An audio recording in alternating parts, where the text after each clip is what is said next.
Welcome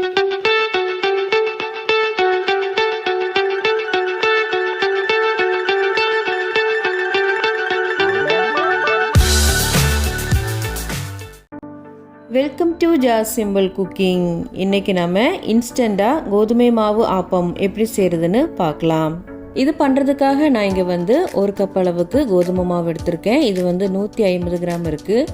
இப்போ இதில் அரை கப் அளவுக்கு துருவுன தேங்காய் சேர்த்துக்கலாம். அதுக்கப்புறமா இப்போ இதில் 1/4 கப் அளவுக்கு வேக வைத்த சாதம் சேர்த்துக்கோங்க. அதுக்கப்புறமா இப்போ இதில் 2 டீஸ்பூன் அளவுக்கு சுகர் சேர்த்துக்கலாம். அதுக்கப்புறமா அரை டீஸ்பூன் அளவுக்கு உப்பு சேர்த்துட்டு இப்போ இதில் 1 கப் அளவுக்கு தண்ணி சேர்த்து இது நல்லா மிக்ஸ் பண்ணிக்கலாம்.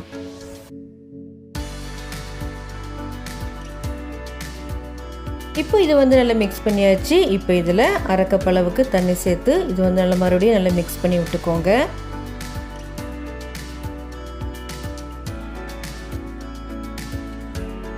இப்போ எல்லாம் சேர்த்து நல்லா மிக்ஸ் பண்ணியாச்சு. இப்போ இந்த கலவையை நம்ம ஒரு மிக்ஸி ஜாருக்கு மாற்றிடலாம். இப்போ இதில் 1/4 டீஸ்பூன் அளவுக்கு ஈஸ்ட்டு சேர்த்துக்கலாம். ஈஸ்ட்டு சேர்க்காத கோதுமை மாவு ஆப்பம் ரெசிபி நான் ஏற்கனவே அப்லோடு பண்ணியிருக்கேன். அதோட லிங்கை நான் டிஸ்கிரிப்ஷனில் ஷேர் பண்ணுறேன், செக் பண்ணி பார்த்துக்கோங்க. இப்போ இதை ஒரு தடவை நல்லா மிக்ஸ் பண்ணி விட்டுட்டு இப்போ இது நல்லா நைஸாக அரைச்சிட்டு வந்துடலாம்.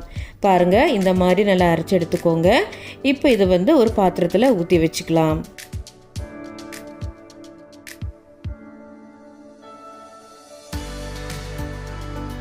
இப்போ நல்லா மிக்ஸ் பண்ணி பார்த்துக்கோங்க. இப்போ இதில் தண்ணி கரெக்டாக இருக்குது.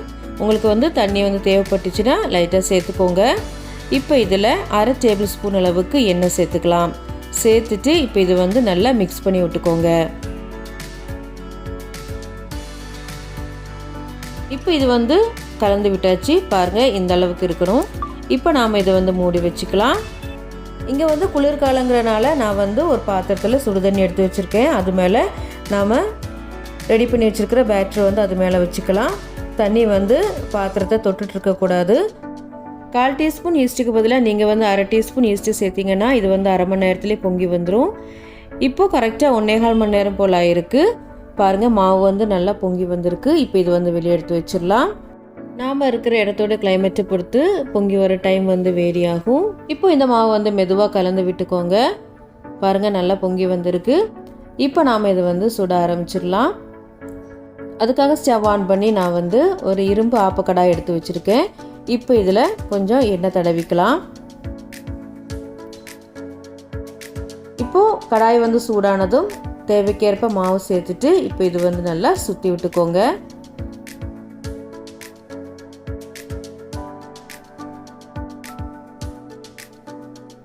நல்லா சுற்றி விட்டதுக்கப்புறமா இப்போ இது உடனே மூடி வைக்கக்கூடாது.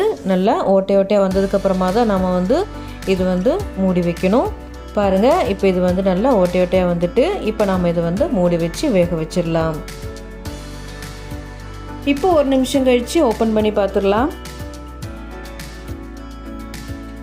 நல்லா சாஃப்டாக வந்திருக்கு. இப்போ நாம் இதை கடாயிலேருந்து வெளியே எடுத்து வச்சிடலாம். அவ்வளோதான், நம்ம கோதுமை மாவு ஆப்பம் ரொம்ப சூப்பராக ரெடி ஆகிடுச்சு. பாருங்கள், நல்லா சாஃப்டாக வந்திருக்கு. நான் தேங்காய் பால் கூட வச்சு தான் சாப்பிட்டேன். ரொம்ப சூப்பராக இருந்துச்சு.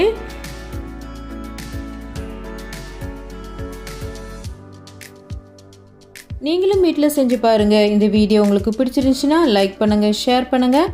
மறக்காமல் ஜாஸ் சிம்பிள் குக்கிங் சேனலுக்கு சப்ஸ்கிரைப் பண்ணுங்கள். தேங்க்ஸ் ஃபார் வாட்சிங்.